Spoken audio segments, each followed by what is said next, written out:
Hey, what's up? I'm going to tell you about this awesome movie I saw. It's about this dude named David Raskin who's like super smart and wants to go to MIT. He's into physics and stuff. And he made this cool thing that can fly around and do tricks. He has these marks on his hands that let him control it like a boss. He and his buddies, Adam and Quinn, decide to test it out and see how high it can go. They go outside and launch it, but then some jerk calls David and messes up the Wi-Fi. That's when things get crazy. Hey, did you see that? The thing just crashed and burned. And guess who was filming this whole mess? That's right, it was his sis Christina. She's awesome, right? And I'm talking about the melons. Anyway, this was his super cool science project for MIT. He hoped they like it because he worked really hard on it. I.e., he thanks MIT for watching. David waited more than a month for the MIT letter. He was super nervous when it finally arrived. They called his sister Christina and his mom Kathy, and also his best buds, Adam and Quinn, to share the moment with them. They ripped open the envelope and read the letter. He got in, but then he saw the financial aid offer, only $5,000. That was nowhere near enough to cover the tuition. He felt a pang of sadness and anxiety. How was he going to afford his dream school? The next day, David and his friends went to school, where they had their usual troubles. David had a thing for Jessie Pierce, a hot girl who didn't even know he existed. At home, David and Christina found out that their mom Kathy was planning to sell the house to pay for David's tuition. She made a choice that pissed them off big time.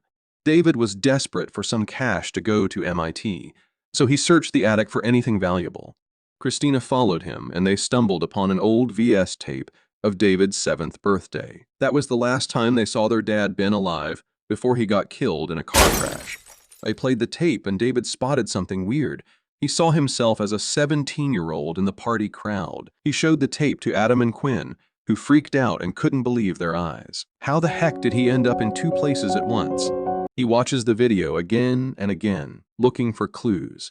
He notices something weird. He's wearing the same shirt he wore on his 7th birthday party, and he's holding some keys with a girly ballerina thingy on them.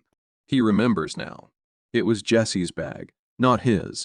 He walks over to her and tries to give her back the bag. He also tries to say something cool, but he fails miserably. He gives her back the bag, and she's like, "Wow, you're going to MIT. That's awesome, dude." They all head to David's place and find a hidden door in his basement. Inside, there are some crazy drawings of a machine that can travel through time. They say Project Almanac and David's dad's name on them. The guys freak out and start looking for stuff to make it work, like an Xbox, a car motor, and a laptop. They were bummed out after their experiments kept failing. They decided to swipe some hydrogen tanks from the school to juice up their batteries. They turned on the thing and saw stuff floating in the basement, but the batteries went kaput. They figured they needed more juice and a better way to control the thing. One night, there was a rager next door. Jessie drove over and parked her ride in David's driveway. The gang was ready for their next crazy adventure. They had hooked up some wires to Jessie's car battery and connected them to a small device. They wanted to see if they could make Christina's toy Corvette travel through time. They turned on the gadget and waited for the magic to happen. But then Jessie walked in and saw them messing with her car. She freaked out and asked them what the heck they were doing. They say they are trying to send the car back in time, but she laughs and rolls her eyes. She doesn't expect anything to happen, but then the room begins to shake and objects start floating, and then all the power on the street goes out. When the lights go back on, the gang sees that the toy car did go through time and is somehow fused to the wall. God, stop, bro, I'm stuck! But they look on the GoPro that they attached to the car and see that it was already sitting there recording them as they set up the machine. They realize that they have created a working time machine. They are amazed and excited by their discovery. Jessie is impressed and intrigued by their invention. She wonders what else they can do with it. Jessie was chillin' with the gang when they told her they had something cool to show her. They played a vid of David's B-Day, where he looked like he aged 17 years. She was like, "No way, that's fake." They were like, "We have a time machine. Wanna see?" They took her to a backpack that had wires and stuff sticking out of it. They said they could go back to last night and mess around. They put on the backpack and hit the button. Boom! A flash of light and a loud bang. They're at the same place, but it's all dark and quiet. They look at their phones and realize they went back 24 hours. They're super excited and shocked. They rush to Quinn's house, where he was snoozing last night. They sneak into his room and spot him on his bed. Quinn grabs a marker and draws a smiley on his past self's neck. He smiles and gives a thumbs up to the camera. But then, past Quinn wakes up and sees his future self over him. He freaks out. Future Quinn freaks out too. A glitch happens and both Quinns start to disappear. The gang panics and bolts from the house. They hop in their ride and zoom off. They're still pumped about their awesome time jump, but also freaked out by what they've done. They spot a pup running on the road. They hit the brakes and scoop up the pup. It's friendly and cute. They look around and see tons of flyers with the pup's face on them saying "Lost Dog." They figure out that they've messed up something in the timeline by finding the pup. Talk about the butterfly effect. They decide to take the pup back to its owner, hoping to undo their goof. The gang is addicted to their time machine. They all agreed to use the time machine for fun, but they had to stick together. No solo trips. They started messing around with different stuff and seeing what would happen. Quinn wanted to ace his chemistry test, which he bombed big time. He got the others to go back with him and help him sneak some answers. They did it over and over until he got 100. Christina wanted to get even with Sarah, the bitch who spilled her soda on her. She got the crew to go back and prank Sarah. They waited for the right time, and then future Christina showed up and poured 2 sodas on Sarah's head, making her look like a clown. She's like a ghost, haunting her every move. She can't escape her voice, whispering in her ear, "I'm everywhere, bitch." But she feels a chill down her spine, knowing she's not safe. Adam has a crazy idea. He wants to hit the jackpot and live the high life. He convinces the gang to go back in time and buy a lottery ticket with the winning numbers. But he screws up and gets one number wrong. They still win some money, but not as much as they hoped. It's $1 million, guys. Are you freaking kidding me? She told me put my heart. Quinn doesn't care, though. He spends his money on a sweet ride and a feast for the whole school. David had a wicked plan for some fun. He yanked his mates out of class and led them to their hideout under the bleachers. He said they were going to Lalalapalooza, the music fest they missed 3 months ago. They strapped on the backpack and hit the button. They zapped back in time and landed in the middle of the crowd. They were stoked and blown away. They dug the music and the vibe.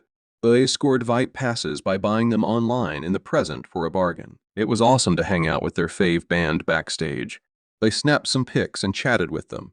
They had a blast. They also enjoyed the water slides and the party tents.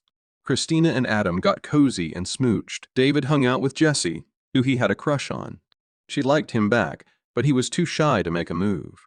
She tried to drop hints, like pointing at a wall that said "Before the world ends," with different wishes on it. She points to a sign that reads, "I want to find love before the world goes boom." She grins at him, but he's clueless. He doesn't make a move, and they have to go back to now. They get to their spot under the bleachers, where only 41 seconds have gone by. They are pumped and happy, but David feels like he bottled it. David is obsessed with Jessie. He breaks the rule and goes solo to Lalalapalooza. He wants a do-over and kiss her. He sneaks out and hits the time machine.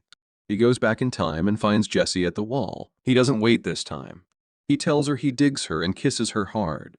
She kisses him back and they cuddle. He goes back to the present. David was chillin' in his room, feeling good and proud of himself.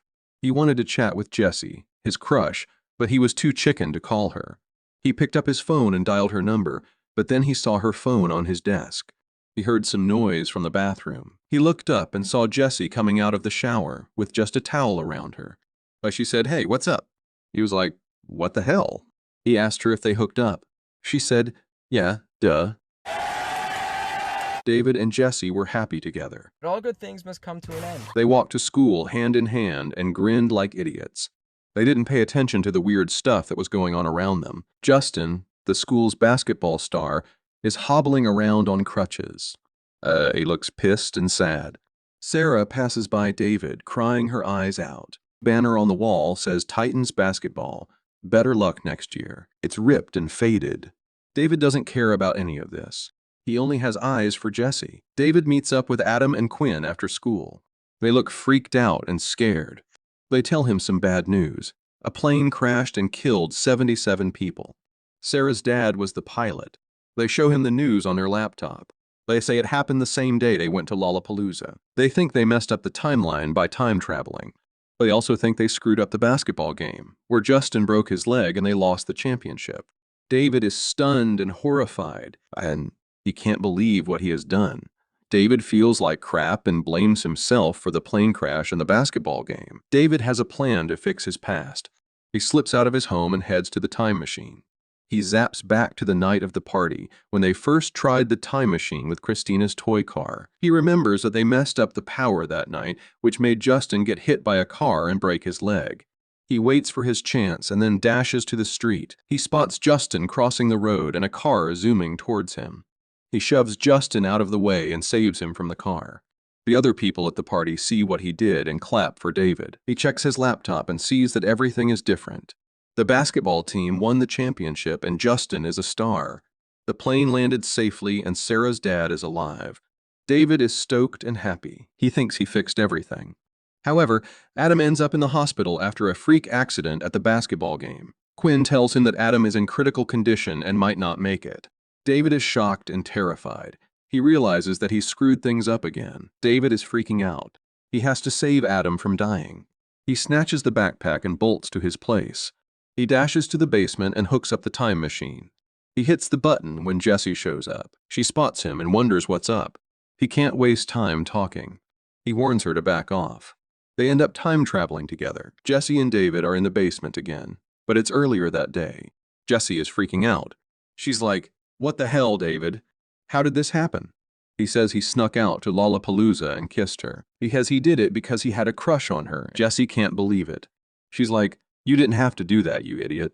I've been into you since day one. If I had a time machine, I would go back and meet you sooner.